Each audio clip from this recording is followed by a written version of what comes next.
नमस्कार दोस्तों। आज हम बात करने वाले एक ऐसे टॉपिक के बारे में जो पूरे देश का ध्यान एकजुट कर चुका है। 1000 स्टूडेंट के करियर और फ्यूचर से डायरेक्टली कनेक्ट है। एसएससी और सीजीएल प्रोटेस्ट ये सिर्फ एक एग्ज़ाम मैटर नहीं है, ये मैटर है ट्रांसपेरेंसी का, फेयरनेस का और स्टूडेंट के ट्रस्ट का। लेकिन पहले समझते हैं कि एसएससी और सीजीएल होता क्या है, कौन कंडक्ट करता है और क्यों इस एग्ज़ाम को लेकर इतना विवाद छिड़ा है। एसएससी सीजीएल का फुल फॉर्म एसएससी सीजीएल एक staff selection commission cabinet graduate level examination. ये एग्जाम कंडक्ट करता है एसएससी स्टाफ सिलेक्शन कमीशन, जो एक सेंट्रल गवर्नमेंट का रिक्रूटमेंट बॉडी है। एसएससी के थ्रू अलग अलग ग्रुप बी और ग्रुप सी पोस्ट के लिए रिक्रूटमेंट होती है, जिस जैसे income tax inspector, CBI inspector, assistant section officer, auditor और कई प्रेस्टिजियस पोस्ट। ये एग्जाम स्टार सेट में होता है, टीयर 1, टीयर 2, टीयर 3 और टीयर 4, जिसमें एप्टीट्यूड टेस्ट, डिस्क्रिप्टिव पेपर और टेस्ट इंक्लूडेड होता है। लाखों ग्रेजुएट हर साल एसएससी और सीजीएल की एग्जाम देते हैं, क्योंकि ये एक सिक्योर गवर्नमेंट जॉब का टिकट होता है। सैलरी अच्छी होती है, रिस्पेक्ट होती है और सबसे बड़ी जॉब स्टेबिलिटी। लेकिन इस साल कुछ ऐसा हुआ जिसने कैंडिडेट्स का ट्रस्ट हिला डाला। 2025 के एसएससी और सीजीएल एग्जाम के बाद सोशल मीडिया पर विवाद चले। स्टूडेंट्स ने एलिगेशन लगाए कि एग्जाम में इरेगुलरिटीज हुई है। कुछ स्टूडेंट ने क्लेम किया कि क्वेश्चन पेपर लीक हुए, कुछ ने कहा कि रिजल्ट और कट ऑफ अनफेयर है और कुछ ने तो नॉर्मलाइजेशन प्रोसेस पर सवाल उठाया।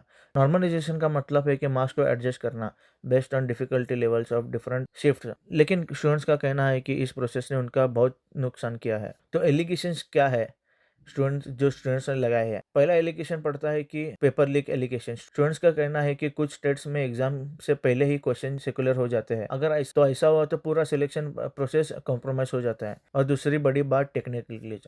कुछ सेंटर पर कंप्यूटर क्रैश हो गए, स्क्रीन फ्रीज हो गए और स्टूडेंट को एग्जाम प्रॉपरली देने का चांस नहीं मिला। तीसरा बड़ी बात होती है normalisation controversy. Normalisation system theoretically fair लगता है, लेकिन इस बार स्टूडेंट का कहना है कि ये उनके फेवर में नहीं गए, स्पेशली उन शिफ्ट के लिए जहां पेपर ज्यादा टफ थे। स्टूडेंट्स का इस प्रोटेस्ट को लेकर एक क्लियर डिमांड है, फेयर इन्वेस्टिगेशन की जाए, एग्जाम कंडक्ट प्रोसेस के थर्ड पार्टी इन्वेस्टिगेशन हो, ट्रांसपेरेंसी, आंसर की मार्क्स और नॉर्मलाइजेशन फॉर्मेशन, ट्रांसपेरेंसी हो बोर्ड और स्टूडेंट्स के बीच में, आंसर की मार्क्स और नॉर्मलाइजेशन फॉर्मूला पब्लिकली डिस्क्लोज हो।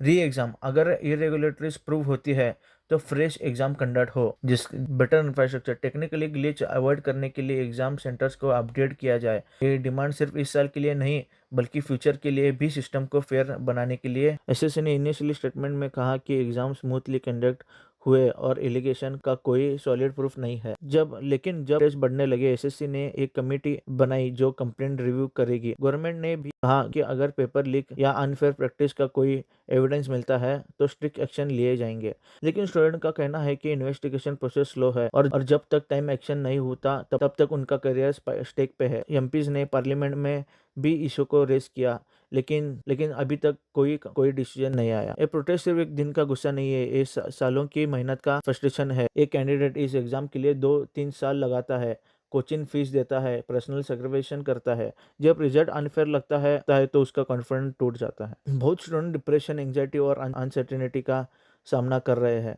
उनके लिए सिर्फ एक एग्जाम नहीं बल्कि एक लाइफ चेंजिंग अपॉर्चुनिटी होती है। सोशल मीडिया ने स्टूडेंट का वॉइस एम्पलीफाई किया। एसएससी सीजीएल प्रोटेस्ट जैसे हैशटैग ट्रेंड हुए। कुछ मीडिया हाउस ने इस इशू को कवर किया, लेकिन स्टूडेंट का कहना है कि नेशनल मीडिया ने उतना हाईलाइट नहीं किया जितना को करना चाहिए था। एसएससी सीजीएल के प्रोटेस्ट हमें एक चीज सिखाती है कि कॉम्पिटिटिव एग्जाम का प्रोसेस ट्रांसपेरेंसी और फेयर होना चाहिए। Lakhs of student in exam की प्रिपरेशन में लगाते हैं तो उनका ट्रस्ट बनाना जरूरी है।